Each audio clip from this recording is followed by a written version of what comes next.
शिवपुरी में 65 साल की एक महिला 30 मिनट तक खूंखार सियार से लड़ती रही। खुद की जान बचाने के लिए अपनी साड़ी निकाली और फंदा बनाया। सियार का जबड़ा पकड़कर फंदे से उसका गला कस दिया। फंदे को तब तक खींच कर रखा जब तक कि सियार ने दम नहीं तोड़ दिया। इस दौरान सियार लगातार हमला करता रहा। लड़ते लड़ते वह बेहोश तक हो गई। महिला को करीब 6 घंटे बाद अस्पताल में होश आया। सियार ने महिला के शरीर पर 18 जगह काटा है। सियार से आधा घंटे लड़ी महिला की आप बीती उसी की जुबानी जानिए।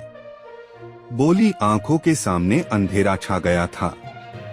जिला अस्पताल में भर्ती सूरजिया बाई जाटव बदरवास थाना क्षेत्र के बरखाड़ी गांव की रहने वाली हैं। उन्होंने बताया कि हमारा परिवार खेती करता है।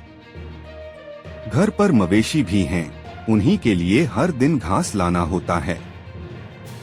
सोमवार शाम को भी घास लेने खेत पर गई थी। करीब शाम के 5 बज रहे होंगे। मैं घास काट रही थी। इसी दौरान पुलिया की ओर से कुछ आवाज आई।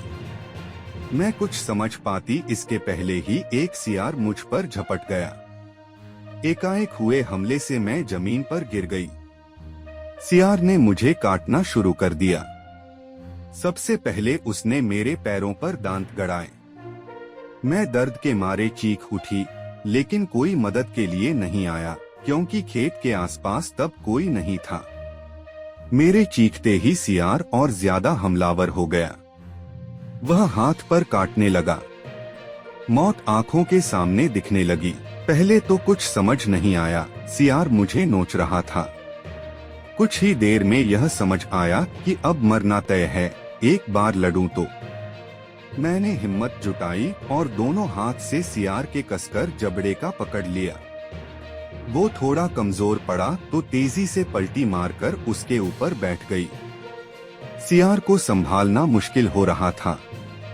ऐसे में मैंने उसके जबड़ों को अलग अलग दिशा में खींचना शुरू कर दिया।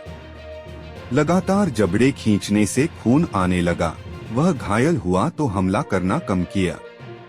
मैं उससे लड़ तो रही थी, लेकिन मैं भी अब थकने लगी थी। करीब 20 मिनट बीत गए थे। उसे मारूं कैसे, यह समझ नहीं आ रहा था, क्योंकि उसे नहीं मारती तो वह मुझे मार देता। लड़ते लड़ते मेरे दिमाग में आया कि फंदे से इसका गला कस दूं। मैंने तत्काल अपनी साड़ी निकालना शुरू किया। एक हाथ से पकड़ कमजोर होने पर वह मुझ पर हावी होने लगा। वह फिर से हमला करता, इसके पहले ही उसके ऊपर बैठकर मैंने साड़ी निकाल दी। जैसे तैसे फंदा बनाया और उसके गले पर डाल दिया। मेरी पकड़ कमजोर हुई तो वह मेरी ओर झपटा। मैंने तेजी से फंदा खींच दिया। वह तड़पने लगा। काफी देर तक तड़पने के बाद वह शांत हो गया। मेरी हिम्मत भी जवाब दे गई थी। उससे लड़ते हुए करीब 30 मिनट हो गए थे। मेरी आंखों के सामने अंधेरा छाने लगा था। मुझे नहीं पता कि मेरे हाथ से साड़ी कब छूट गई, क्योंकि मैं बेहोश हो चुकी थी। करीब 6 घंटे बाद होश आया तो पता चला जिला अस्पताल में हूँ। उसके हमले से शरीर पर कई जगह जख्म हो गए हैं।